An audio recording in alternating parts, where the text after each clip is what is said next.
नमस्कार दोस्तों, स्वागत है आपका BKPCS एकेडमी में। आज की वीडियो में हम देखने वाले हैं प्रैक्टिस सेट थर्ड है ये हमारा, जिसमें हम यूपीएससी के लिए देख रहे हैं क्वेश्चन 2027 के लिए। कितने क्वेश्चन हैं और कितने क्वेश्चन होते हैं? 5 क्वेश्चन होते हैं। ठीक है, चलिए शुरू करते हैं।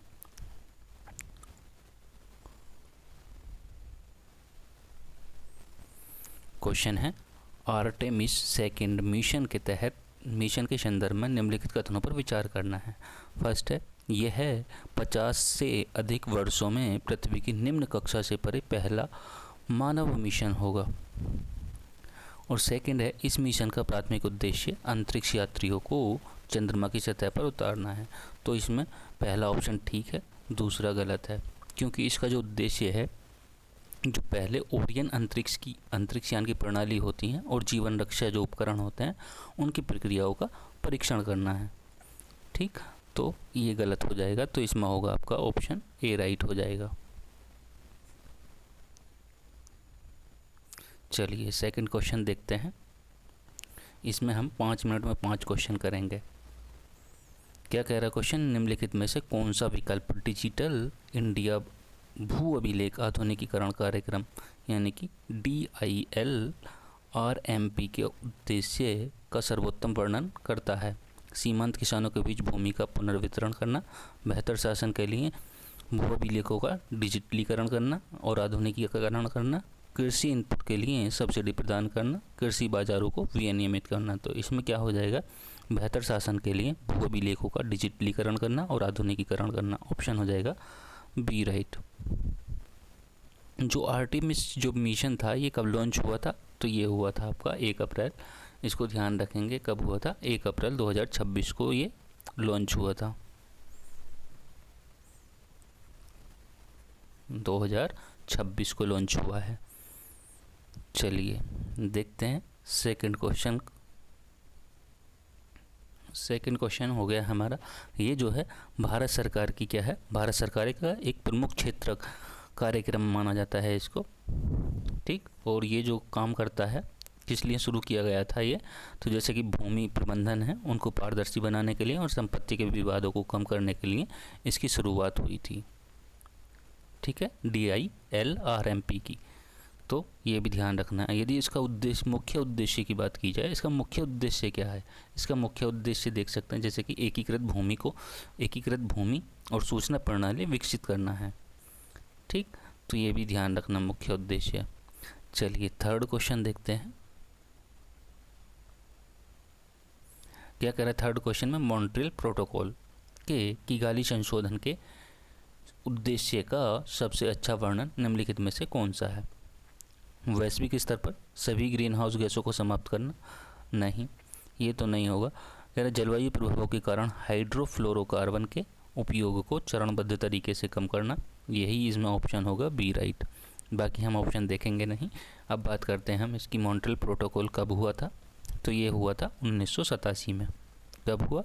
1987 में। कब? 16 सितंबर को। 16 सितंबर को ओजोन दिवस मनाया जाता है, तो इस वजह से। ठीक, ये भी ध्यान रखेंगे ओजोन दिवस कब मनाया जाता है, क्योंकि क्वेश्चन UPPCS में पूछा हुआ है। और ये जो हुआ था मॉन्ट्रियल प्रोटोकॉल, तो मॉन्ट्रियल है आपका कनाडा में। ये भी ध्यान रखेंगे। किसके लिए जिम्मेदार, किसके लिए बनाया गया था, किस उद्देश्य के लिए बनाया गया था? तो ओजोन परत को संरक्षित करने के लिए बनाया गया था। लेकिन ये जो लागू हुआ था, ये हुआ था 1989 को लागू हुआ था। 1 जनवरी 1989 को ये लागू हुआ। किगाली समझौता जो हुआ था, किगाली संशोधन या समझौता जो हुआ था, वो 2016 में हुआ था। कब हुआ था? 2016 में हुआ था। लेकिन ये 19 से लागू हुआ था, 2019 से इसको लागू किया गया था। चलिए नेक्स्ट देखते हैं फोर्थ क्वेश्चन। क्या कह रहा है क्वेश्चन? भारत के नवीकरणीय ऊर्जा के क्षेत्र के संबंध में निम्नलिखित कथनों पर विचार कीजिए। पहला है, भारत ब्राज़ील को पीछे छोड़ते हुए वैश्विक नवीकरणीय ऊर्जा स्थापित क्षमता रैंकिंग में अब केवल चीन और संयुक्त राज्य अमेरिका से पीछे हैं। और सेकंड क्या कह रहा है? भारत के ऊर्जा मिश्रण में पवन ऊर्जा का स्थान प्रथम है। पवन ऊर्जा का स्थान प्रथम नहीं, पवन ऊर्जा का स्थान जो है वो दूसरा है। उसके बाद सौर ऊर्जा का स्थान प्रथम है। तो ये तो आपका गलत हो जाएगा।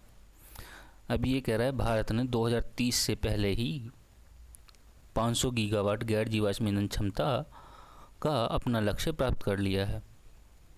तो ये ठीक बात है, इसका जो लक्ष्य है उससे पार हो गया है, तो ये गलत होगा। लेकिन लक्ष्य जो रखा गया है वो 2030 रखा गया है, तो ये भी गलत होगा। ऑप्शन होगा आपका केवल एक, ऑप्शन होगा ए राइट। ठीक, चलिए नेक्स्ट देखते हैं।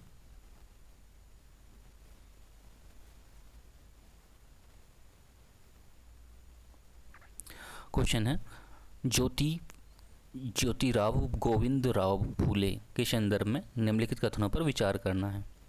ठीक, पहला क्वेश्चन क्या कह रहा है, गैर ब्राह्मणों के उत्थान और सामाजिक समानता को बढ़ावा देने के लिए सत्यशोधक समाज की स्थापना की।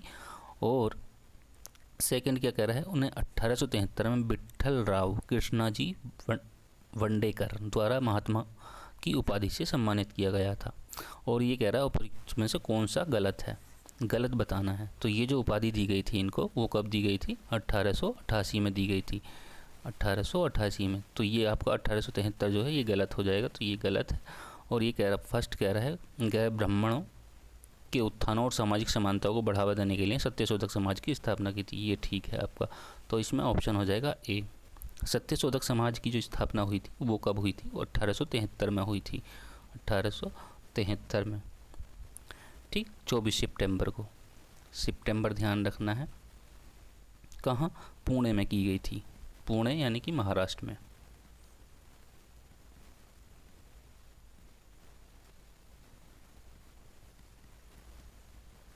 आज की वीडियो में आपको इतना ही, मिलते हैं नेक्स्ट वीडियो में। यदि वीडियो अच्छी लगी हो तो वीडियो को लाइक करें, कमेंट करें, ज़्यादा से ज़्यादा वीडियो को शेयर करें और चैनल को सब्सक्राइब करें। और जो वीडियो के पहले और दूसरे प्रैक्टिस सेट हैं उनका जो लिंक है वो इस वीडियो के डिस्क्रिप्शन बॉक्स में आपको मिल जाएंगे।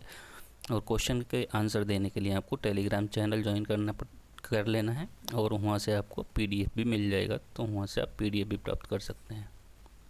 मिलते हैं नेक्स्ट क्लास में, तब तक के लिए धन्यवाद।